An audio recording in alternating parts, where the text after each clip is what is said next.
Oh, the irony. It's 11 degrees outside. There's a sunset, kind of. And we've got the diesel heater on. And I'm also cooking as well.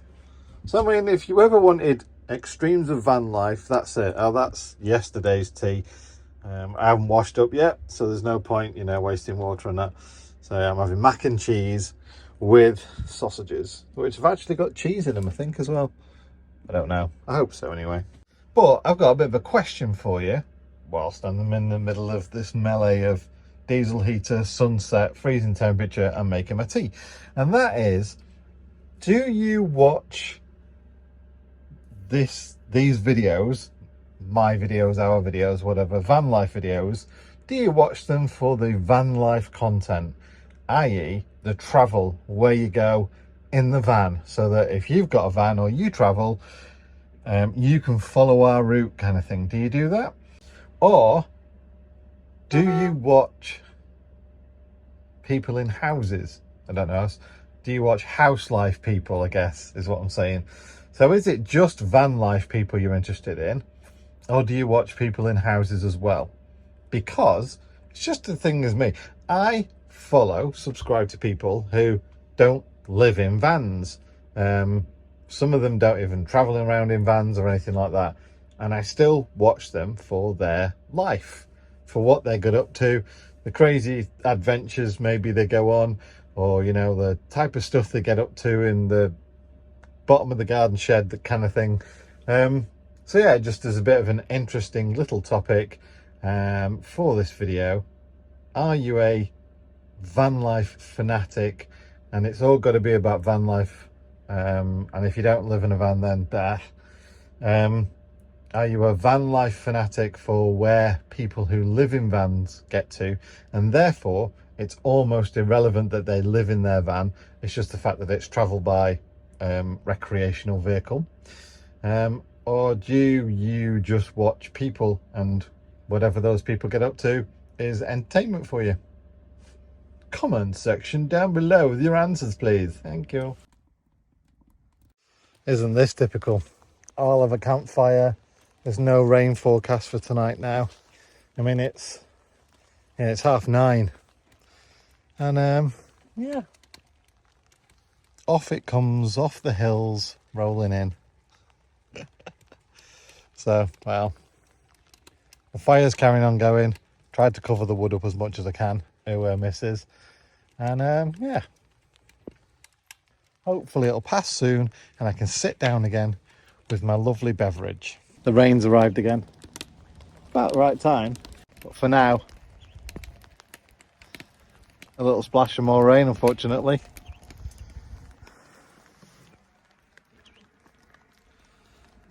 What a shot though, eh? Oh well, after 10 minutes I retreated inside because yeah, it's properly coming down now. Hopefully, I mean, it's Norway. Quick showers, normally 10-15 minutes, half an hour to alright, 10 or 15 minute shower and you're alright again. So the fire's still going, and if it goes out I'll just try and relight it again. There we go. I suppose we don't really show this side of van life. So yeah, it's time to wash the pots. Use a tiny little drop of that, put cold water in first, fill my electric kettle up about halfway, and then I put hot water in there. And I guess what I'm looking for, I mean, that can't be put in water, but that's probably the deepest thing that I've got, maybe my cup or whatever on its side. So I'm only ever putting enough water in there that I can submerge whatever needs to be soaked for the longest. And food and everything doesn't go in there, so everything's rinsed a little bit first or wiped down, so you don't get food waste in there and that kind of stuff. So yeah, washing the pots in the van, just like washing the pots at home, just a lot more conscious about how much water I'm using, and what goes out of the waste, to make sure it doesn't stink the drain up. And to get hot water, like I say, I'll just boil a kettle. This is what I've been waiting for since I set off. Obviously I had a nice little barbecue with Ash. Not a lot of really that went on camera.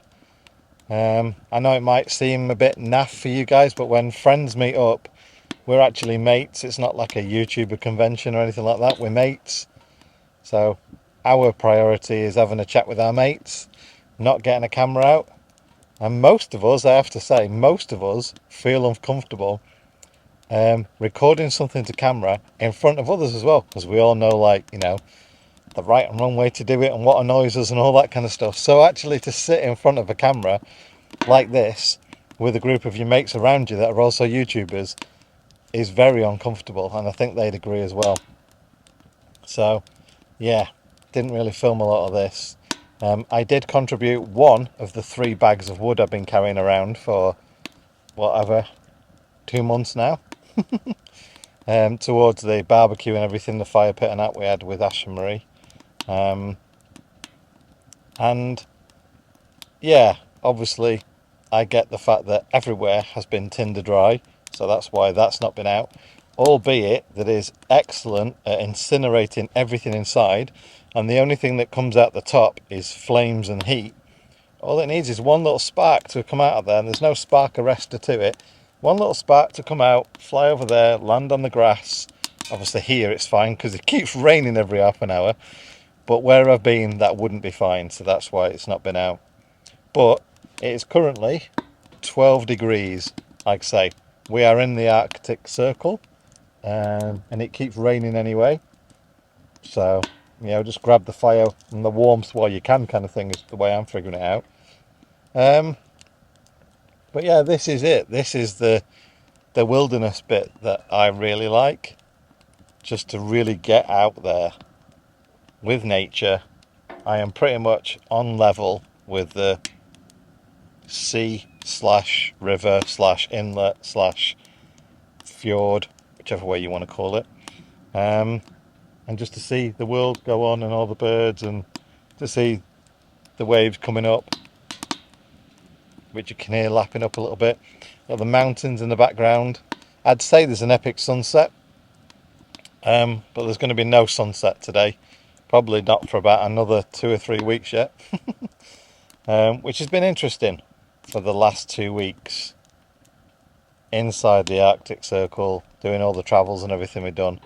That you, even despite blackout blinds and all that, and you know that the Max fan blackout blind isn't really a blackout blind, light still seeps in, and there's an awful lot of light all the way through the night. So the sunset apparently is about 10:30, 11:30, and it just about dips on the horizon.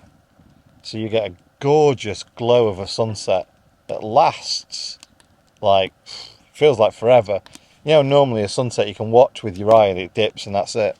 I mean, these sunsets, I don't think we're going to see one tonight with those clouds, but these sunsets last and last.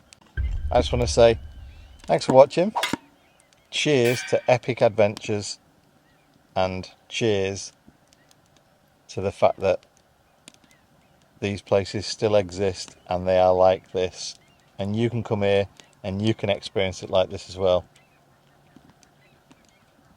Which brings me to the point of, do I share the what 3 words? I am struggling with the sharing of what 3 words now, mainly because a lot of people just say, John, tell me where that was. John, tell me where that was. No one told me where this was. I found it. So, I like what 3 words. We've supported them for a long time. But I don't think we're going to put what 3 words on anymore unless it's a very well-known, bona fide spot, park for night, all that kind of stuff. Because I don't want to spoil places like this.